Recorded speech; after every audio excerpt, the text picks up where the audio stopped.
warahmatullahi wabarakatuh.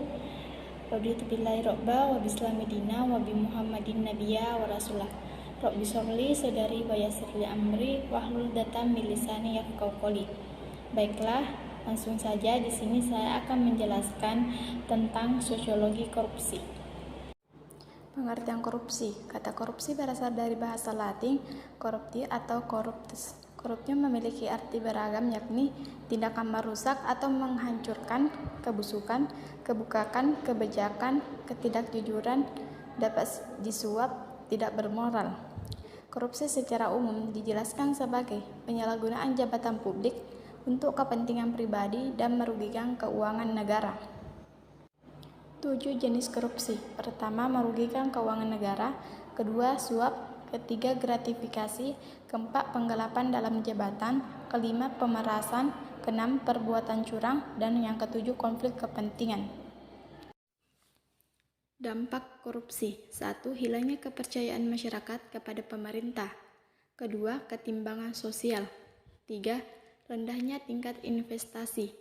4. Melemahkan sistem demokrasi. Kelima, biaya transaksi ekonomi menjadi semakin tinggi. 6. Instabilitas politik. 7. Mahalnya ongkos politik. Korupsi masa Orde Lama. Mr. Djoni Gondokusumo, Menteri Kehakiman pada Kabinet Ali Sastramidjojo yang didakwa bersalah melakukan korupsi oleh Mahkamah Agung. Yusuf Wibosomo, Menteri Keuangan dari Partai Masyumi, melakukan penyalahgunaan wewenang berlian lisensi kredit. Korupsi masa Orde Baru. Pertama, kasus Badan Urusan Logistik. Kedua, kasus Pertamina di bawah Ibu Susanto dikelola secara tertutup. Ketiga, korupsi Soeharto. Mantan Presiden Soeharto ditetapkan sebagai presiden terkorup sedunia berdasarkan temuan Transparansi Internasional 2004 dengan total perkiraan korupsi sebesar 15-25 miliar dalam AS. Dana tersebut digunakan untuk membiayai 7 yayasan milik Soeharto. Sejarah pemberantasan korupsi di Indonesia. Yang pertama, Kontrar atau Komando Tertinggi Rotoling Aparatur Revolusi. Kedua, Badan Pengawasan Kegiatan Aparatur Negara atau BAPEKAN. Ketiga, Kabinet Juanda pada 1957 membentuk PARAN atau Panitia Rotoling Aparatur Negara. Keempat, Operasi Budi atau PARAN ketiga, menyelamatkan uang negara 11 miliar. Kelima, BP nomor 19 tahun 2000 tentang Tim Gabungan Pemberantasan Tindak Pidana Korupsi. 6. UUD nomor 20 tahun 2000 tentang pemberantasan korupsi dibentuk Komisi Pemberantasan Korupsi KPK. Hukum dan korupsi. Pertama, UU nomor 30 tahun 1971 digantikan dengan UUD nomor 31 tahun 1999 tentang pemberantasan tindak pidana korupsi. Kedua, ketetapan MPR nomor 11 MPR 1998 tentang penyelenggaraan negara yang bersih dan bebas KKN. Ketiga, UUD nomor 28 tahun 1999 tentang penyelenggaraan negara yang bersih dan bebas KKN. 3. Strategi agenda anti korupsi. Pertama, pendidikan anti korupsi. Kedua, ISO. Ketiga, strategi nasional pemberantasan korupsi.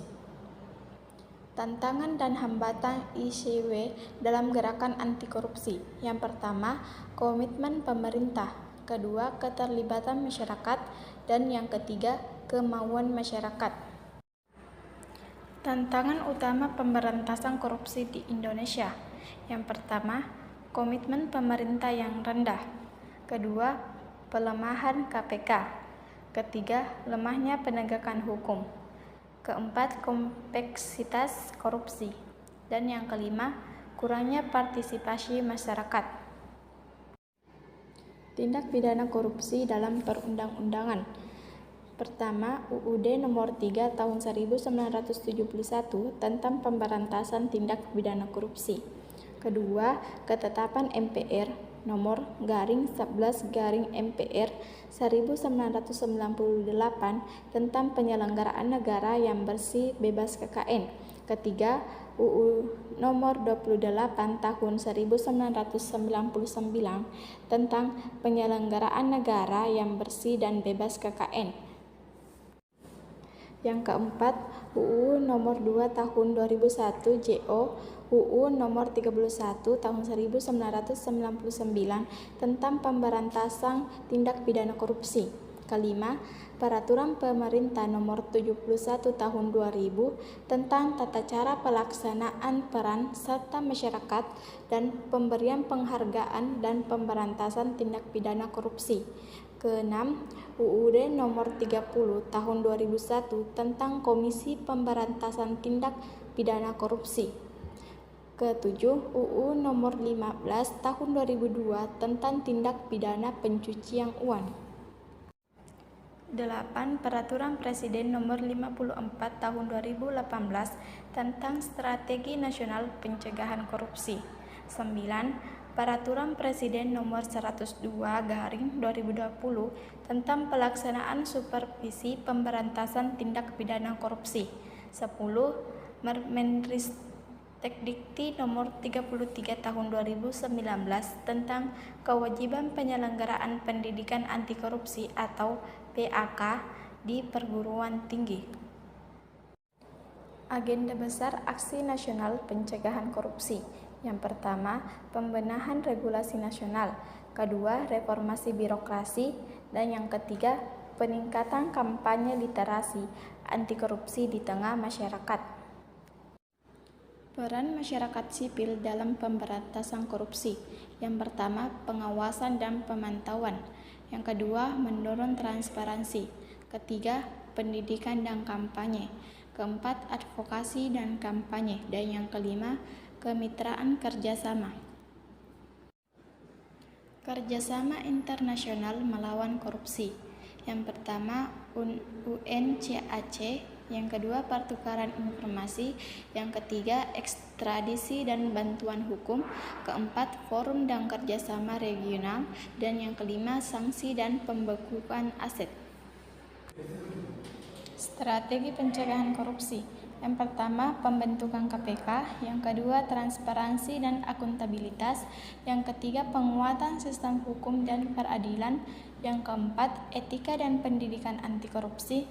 Kelima, sistem pengawasan internal dan eksternal. Keenam, teknologi inovasi. Ketujuh, peningkatan gaji dan insentif pegawai publik. 8. Pelaporan aduan dan perlindungan whistleblower. Ke-9, kerjasama internasional. Perbandingan korupsi Indonesia dan negara lain. Di tingkat negara-negara di Asia Tenggara, CPI Indonesia tertinggal jauh dari Singapura yang mendapatkan skor 83 poin, Malaysia dengan 47 poin, di Timor Leste dengan 42 poin, Vietnam dengan 42 poin, dan Thailand dengan 36 poin. Indonesia hanya unggul dari Filipina dengan skor CPI 34 poin. Laos dengan 31 poin, Kamboja 24 poin, dan Myanmar 23 poin. Sejak diluncurkan pertama kali pada tahun 1995, Indonesia merupakan salah satu negara yang selalu dipantau situasi korupsinya secara rutin. Pada CPI 2022 berada di skor 34/100 dan berada di peringkat 110 dari 180 negara yang disurvei. Ini turun 4 poin dari tahun 2020 lalu, yang berada pada setiap 38/100 dari tahun 2021, atau merupakan penurunan paling drastis sejak 1995. Gerakan Masyarakat Sipil Melawan Korupsi.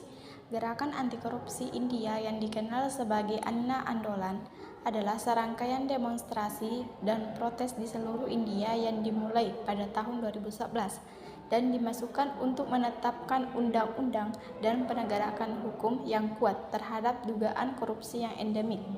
Gerakan ini dinobatkan sebagai salah satu dari top 10 News Stories of 2011 oleh majalah Time.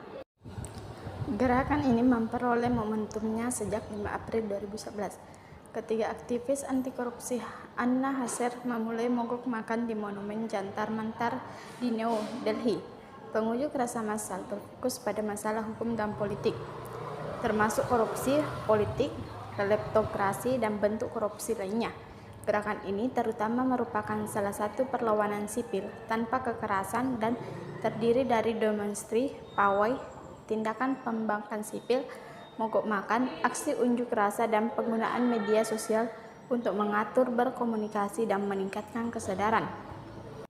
Setelah gagal menekan pemerintah India untuk mengesahkan RUU Lokal 2011, Partai Anna terpecah. Anna Hasser dan lainnya tidak ingin melibatkan dalam politik arus utama ketika Arvind Kejriwal memiliki India melawan korupsi dan kemudian mendirikan Partai AADMI atau AAP pada 26 November 2012.